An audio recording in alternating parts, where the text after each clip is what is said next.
Okay, we just finished sample 2, and I forgot to tell you guys, make sure you always put it back at a 2.5. So this next seam is zigzag edged and pressed open.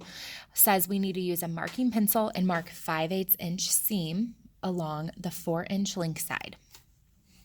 So we're gonna do that first, and we're gonna pin first. Once you guys get more confident with this, you guys can start marking these ahead of time and kind of figuring this all out for yourself. But for now, I want to help you guys do that. So I'm not going to show you where 5/8 inch is on the ruler. You can just count over 5. You'll be able to see it. Please do still pin your seam samples. I know that it's so small and it doesn't seem necessary, but the fabric really can slip. So pinning is always, always, always necessary. Okay. So let me get this situated again, and I will show you all. Now, are we doing a baste? No, we are not. So you want to make sure you backstitch.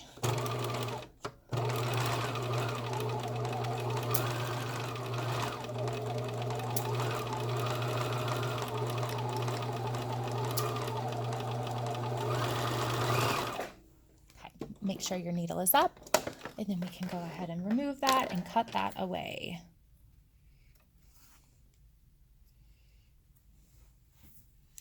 Okay,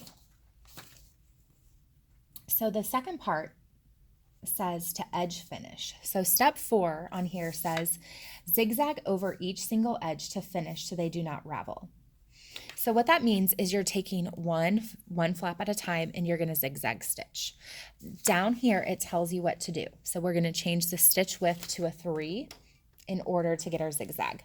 The question always becomes, where do I line this up? You are going to put the center seam, okay, along the edge. Let me get my hand out of the way. Along the edge of the presser foot. Make sure you do several stitches before you backstitch, or it might eat the fabric.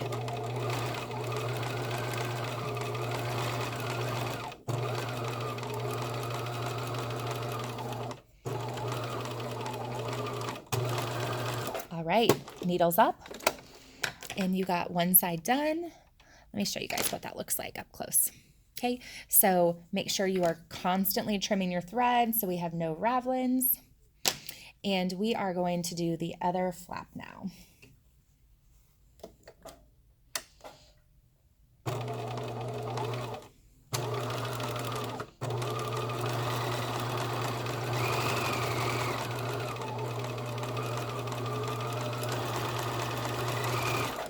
Okay, make sure needle is up, take your threads out, and trim your threads.